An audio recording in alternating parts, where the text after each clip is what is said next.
Hello दोस्तों, मैं हूं दीपक। आप सभी को जेएमएस एजुकेशन चैनल में स्वागत है। आज हम लोग 12th क्लास के पोइट्री का first poem sweetest love I don't go पढ़ेंगे, जिसको लिखे हैं जॉन डॉन। तो आइए शुरू करते हैं। John Donne 1572 1631, the pioneer of a new kind of lyrical and satirical verse called metaphysical। John Donne, जिनका जन्म 1572 ईस्वी में हुआ और निधन 1631 ईस्वी में हुआ, वे एक पथ प्रदर्शक थे। किसके पथ प्रदर्शक थे? The of a new kind of lyrical and satirical, एक नई प्रकार की गीतात्मक और व्यंग्यात्मक कविता की, जिसे मेटाफिजिकल कहा जाता है, जिसे आत्मविषयक कवि या आध्यात्मिक कवि कहा जाता है, का जन्म born in London into A prosperous Roman Catholic family of traders, जिनका जन्म व्यापारियों के एक संपन्न रोमन कैथोलिक परिवार लंदन में हुआ था। At a time when England was ostensibly anti Catholic, उस समय जब इंग्लैंड सशक्त रूप से एंटी कैथोलिक था, मतलब कैथोलिक के विरोध में था।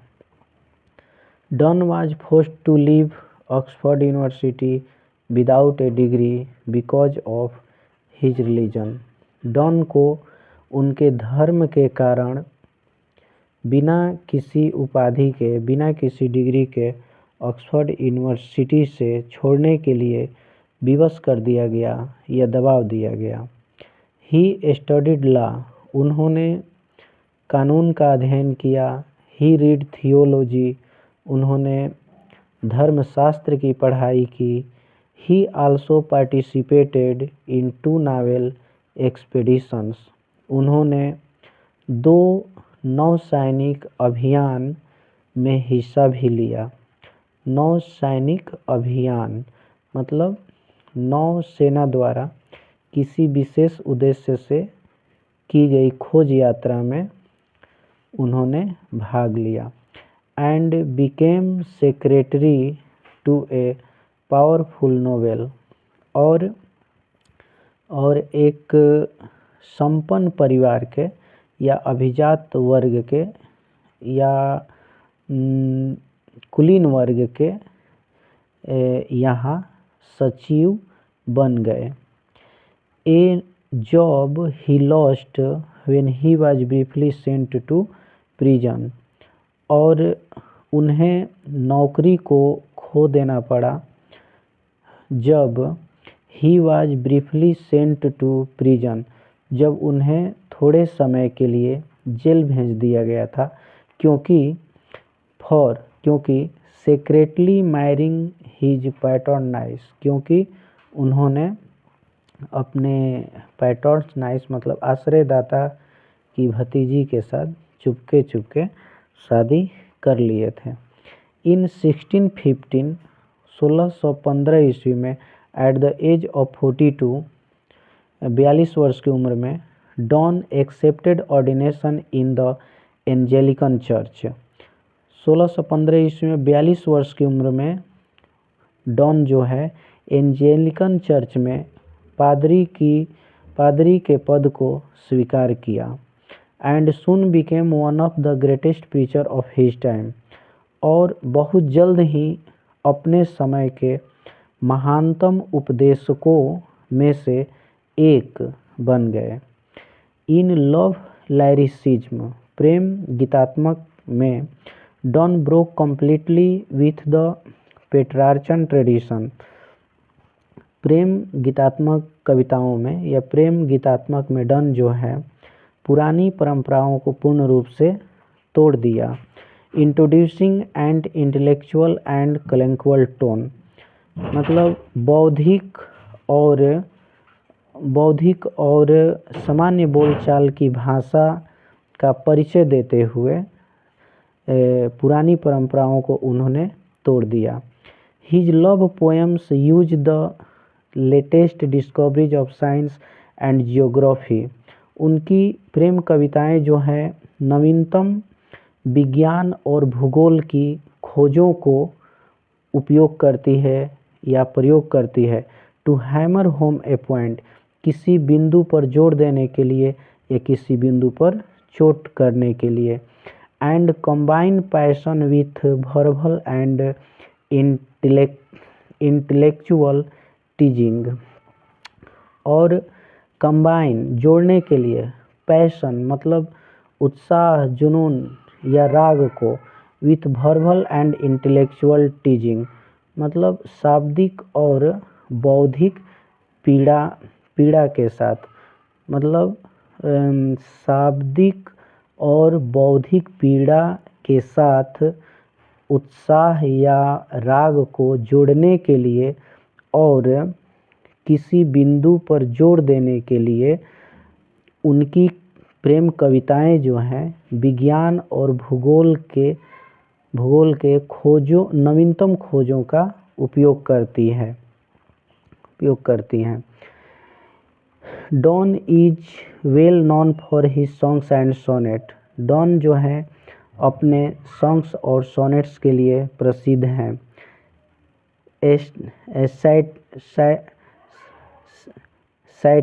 सैटियर्स and the elegies and sermons, मतलब डॉन जो है अपने सॉन्ग्स एंड सोनेट, सैटियर्स मतलब व्यंग, एंड द एलिजीज मतलब शोक गीत, और सरमन्स मतलब धर्मोपदेश के लिए प्रसिद्ध हैं। जेन्यून पोएटिक फीलिंग्स, वास्तविक काव्यात्मक भावनाएं, हार्श मीटर्स कठोर छंद, स्ट्रैंड एंड विस्मिकल इमेजेज मतलब तनावपूर्ण और चंचल चित्र जो है, characterise all his poetic creation, ये सभी उनकी काव्यात्मक रचनाओं की विशेषताएं हैं। तो आइए शुरू करते हैं अब कविता। कवि जो है अपनी यात्रा पर जा रहे हैं और यात्रा के दौरान जो है अपनी पत्नी को समझा रहे हैं और बता रहे हैं क्यों, क्योंकि यात्रा पर जब वे जा रहे हैं तो उनकी पत्नी जो है उनको जाने से मना करती है, रो रही है, तो वो जो है बताते हैं और कहते हैं कि sweetest love I don't go for weariness of the, कहते हैं कि हे प्रियतमा, मैं तुमसे दूर इसलिए नहीं जाता हूँ कि मैं तुमसे थक गया हूँ। Nor in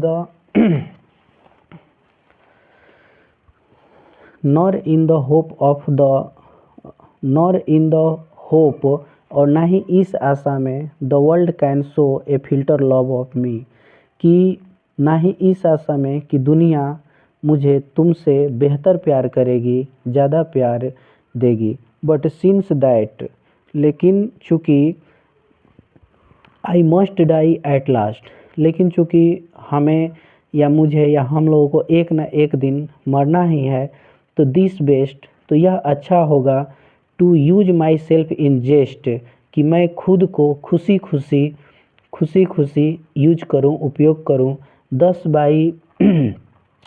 by feigned death to die, और खुशी मौत का स्वांग करूं, अर्थात मरने का नाटक करूं।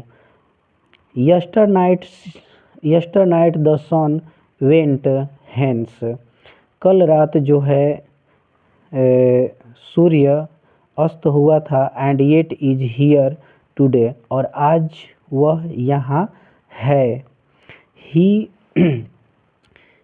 Hath no desire nor sense, उसके पास नहीं इच्छा है और ना ही समझ है, नॉर हाफ सो सर्ट ए वे, और ना ही उसके पास शॉर्टकट कोई रास्ता है। देन फियर नॉट मी, तब तुम मेरे बारे में मत डरो, बट बिलीव दैट, बल्कि मेरा विश्वास करो, I shall make speedier journey की speedier journeys since I take more wings and spurs spurs he spurs than he. कभी कहते हैं कि तुम क्यों चिंता कर रही हो, देखो कल रात जो है सूर्य अस्त हुआ था और आज वह यहाँ है। उसके पास तो ना ही कोई इच्छा है, ना ही कोई समझ है, ना ही कोई शॉर्टकट रास्ता है, फिर भी वो आज आ गया है। तब तुम मेरे बारे में क्यों डरती हो? मेरा विश्वास करो, मेरी यात्रा जो है सूर्य से अधिक होगी, क्योंकि सूर्य के पास जो है इच्छा और समझ नहीं है, और मेरे पास तो इच्छा भी है और समझ भी है। Since I take more wings and spurs than he. कभी कहते हैं कि मैं तो उससे भी अधिक, मतलब सूर्य से भी अधिक पंख भी ले सकता हूँ, पंख भी मेरे पास है, मतलब कभी कहें कि हवाई जहाज़ से भी आ सकता हूँ, और मेरे पास उद्देश्य भी है, उसकी अपेक्षा सूर्य की अपेक्षा मेरे पास उद्देश्य भी है। इसलिए तुम तनिक भी चिंता मत करो। लेकिन उनकी वाइफ जो है रो रही है। तब कवि कहते हैं, oh how feeble is man's power, कितना कमज़ोर होता है मनुष्य की शक्ति। That if good fortune fall cannot add another hours, कि यदि अच्छा समय बीत जाए तो कैनट ऐड अनदर हावर्स, तो उसमें और जो है समय, अच्छा समय हम उसमें नहीं जोड़ सकते हैं। Nor a lost hour recall, और ना ही खोया हुआ जो क्षण है, खोया हुआ जो पल है, उसको हम पुनः वापस ला सकते हैं। बट कम बैड चांस, लेकिन जो है खराब जो है समय आता है, खराब समय आता है। And we join to it our strength, और हम लोग इसमें अपनी पूरी शक्ति के साथ शामिल हो जाते हैं। And we teach it art and length, और हम लोग इसे कला और लंबाई सिखाते रहते हैं। इट सेल्फ, यह स्वयं, ओवर अस टू एडवांस, और यह हम लोगों को एडवांस मतलब बहुत बहुत अधिक जो है, बहुत अधिक यह हम लोगों पे हावी रहता है। ऐसा नहीं होना चाहिए। कभी कहते हैं कि खराब टाइम आता है तो मनुष्य क्या करता है कि उसमें अपनी शक्ति के साथ पूरा लग जाता है, मतलब उसको बार बार याद करते रहता है, बार बार उसको रिपीट करते रहता है, जिससे क्या होता है, दुख और भी बड़ा हो जाता है, और वह व्यक्ति पर और अधिक हावी हो जाता है। लेकिन ऐसा नहीं करना चाहिए। फिर वो नहीं मान रही है, फिर आगे बोल रहे हैं, when thou sighest is not wind, जब तुम सिसकी लेती हो तो ये सिसकी जो है हवा का झोंका नहीं है, बट सिक्स्ड माई सोल अवे, लेकिन यह जो है सिसकी लेना जो है, यह हवा का झोंका जो है मेरी अंतरात्मा को मुझसे दूर ले जाती है। When you weep'st unkindly kind, और जब तुम बेरुखी से रोती हो, my life blood doth decay, तो मेरे जीवन का जो रक्त है वो बर्बाद होता है। ऐसा नहीं होना चाहिए।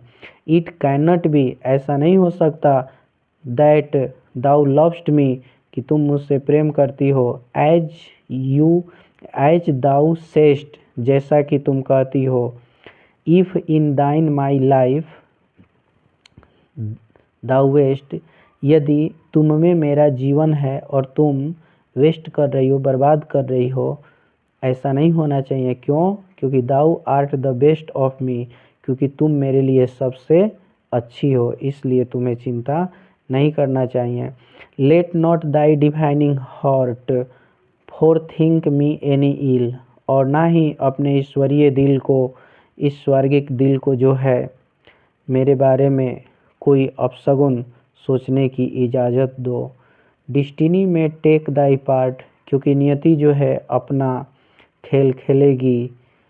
And may thy fears fulfil, और यदि तुम्हारा डर जो है फुलफिल हो भी जाता है, डर फुलफिल होने का मतलब है कि उसको लगता है कि कभी जा रहे हैं तो उधर उनको कोई ज़्यादा प्यार करने वाला मिल जाएगा तो नहीं आएंगे। तो एक कवि कह रहे हैं कि या मान के चलिए कि निधन ही हो गया तो क्या करेगी। तो इस स्थिति में कवि कहते हैं कि और तुम्हारे यदि तुम्हारा डर जो है पूरा हो भी जाता है तो बट थिंक दैट, तो मात्र इतना सोचना कि we are but turned aside to sleep, कि हम लोग जो है एक ही बिस्तर पर जो है विपरीत मुख करके सोए हुए हैं। क्यों? क्योंकि दे हु वन अनदर कीप, जो एक दूसरे के दिलों में रहते हैं। ए लिव नेवर पार्टेड भी, जो they who one another keep alive, जो एक दूसरे के लिए होते हैं, एक दूसरे के दिलों में रहते हैं। नेवर पार्टेड भी, वे कभी भी अलग नहीं होते हैं। जय Hind, have a nice day, thank you.